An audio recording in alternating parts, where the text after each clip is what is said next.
Another one of the fundamental skills of a blacksmith is cutting material. You always have things that you need to cut, sometimes hot, sometimes cold.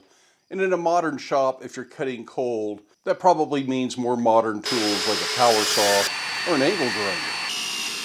But if you're already working material hot, the old traditional methods are still the best. That means things like a cutoff hardy, a chisel that is used pointing upwards, and it sits in the square hole in the anvil, also referred to as a hardy hole.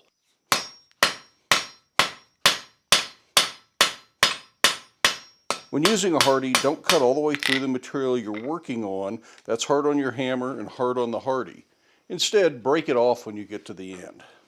When using a chisel at the anvil, whether it's a handheld chisel or a handled chisel, often called a set chisel or just a hot cut, it's a good idea to have a cutting plate, so again, you're not driving your chisel down into the anvil, damaging the anvil, and damaging the chisel.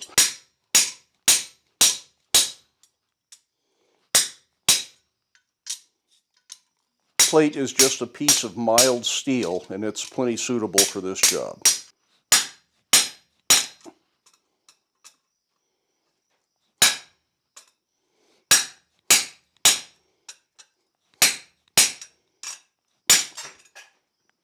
Now in use, these tools can get hot, and that can cause the edge to get a little bit soft, and they're going to wear out faster. So it pays to cool it down before it becomes a problem.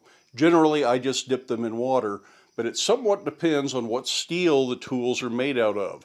Some air hardening steels, if you let this get up to red hot while you're working in it, you don't want to quench it in water because that'll cause a crack. If it's not red hot, I usually think it's okay. But if you never let it get up to that red hot range, it's probably okay to quench just about any steel in water. Although that's just up to you and what you're comfortable with. Cutting doesn't always mean just cutting to length. It could also be used to split something, like splitting the tines of a fork.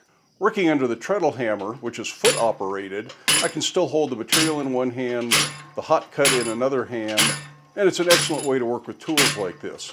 I also use a soft plate on here. This one happens to be made out of brass.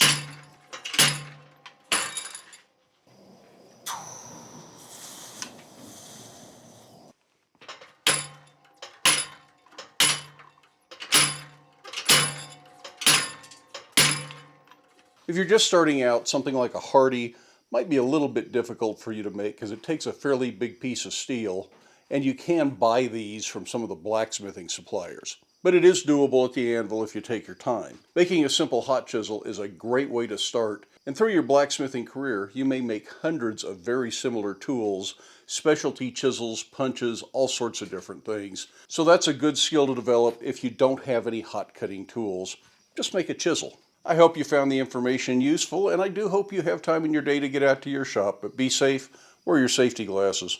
We'll see you for the next video.